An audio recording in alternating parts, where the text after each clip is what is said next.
What did Jesus say the Pharisees were doing wrong concerning their traditions?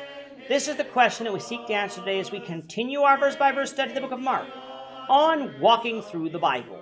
The glory of his cross. If you have a Bible with you, turn to Mark chapter 7. We're going to be reading from verses 1 to 13. If you don't have a Bible, don't worry. Just follow along with us on the screen. The version that we'll be reading from is the New King James Version. So, Mark chapter 7, beginning at verse 1. Then the Pharisees and some of the scribes came together to him, having come from Jerusalem. Now when they saw some of his disciples eat bread with defiled, that is, with unwashed hands, they found fault. For the Pharisees and all the Jews do not eat unless they wash their hands in a special way, holding the tradition of the elders. When they came from the marketplace, they do not eat unless they wash.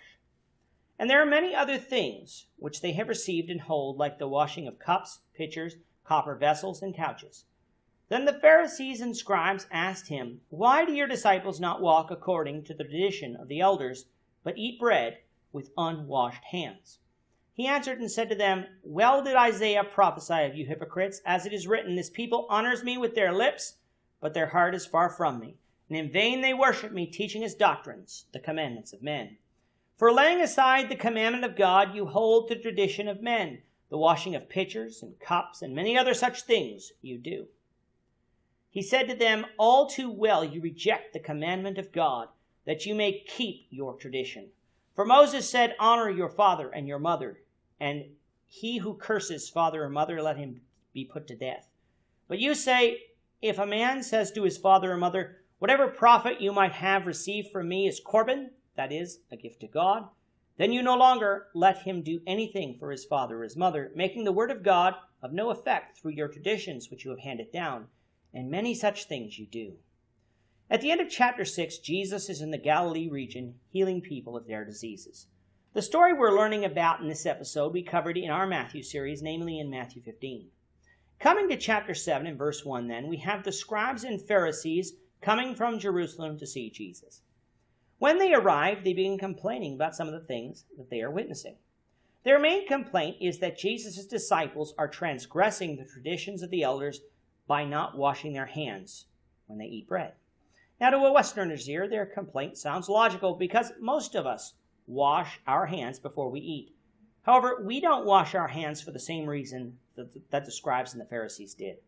We wash our hands in order to clean them and avoid their spreading of germs.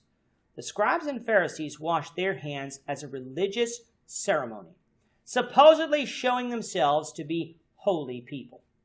Notice what the Pharisees accused the disciples of doing, breaking the commandments of the elders. They were not accusing the disciples of breaking the commandments of God, as they did in chapter 2. They were accusing them of breaking a commandment that was devised by men. Jesus was going to have none of their hypocrisy, and in Matthew's account, turns to them and says, Why do you break the commandments of God by your traditions? He would go on to quote from Isaiah 29:13, which said that this people, in the case here, the scribes and Pharisees, honored God with their lips, but their heart was far from God because they did not obey his commandments, instead elevating the commandments of men to be equal with, if not greater than, the commandments of God. A prime example of this concerned what the scribes and Pharisees had done in their traditions concerning one of God's commandments about father and mother. God said in Exodus 20, verse 12, that children were to honor their father and mother. Most people take this commandment to be in effect only when the children are living under the parents' roof. But that's not what Exodus 20 said. It was a blanket statement, honor your father and mother.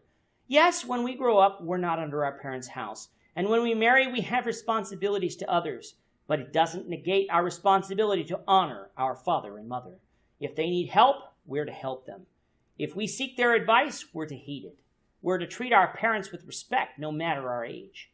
Yet it seemed that the elders had devised a way to shirk their responsibilities by reserving their money as a gift to God, Mark calling this practice Corban.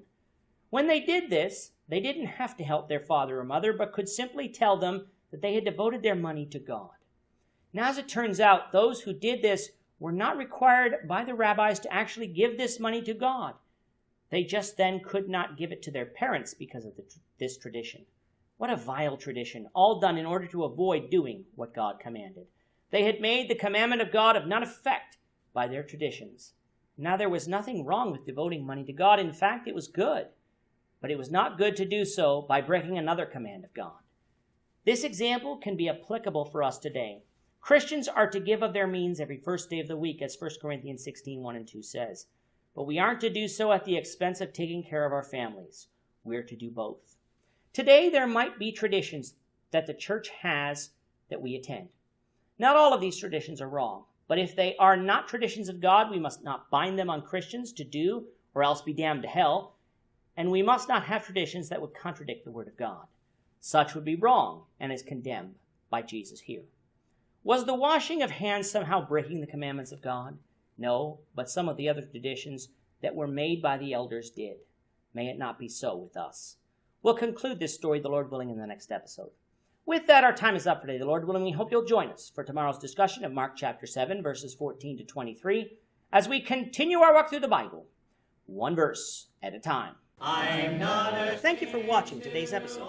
We hope that you found it edifying and ask that you not only subscribe to our channel and podcast, but that you like and share this episode among your friends, so that the saving gospel of Jesus Christ can go out to the whole world.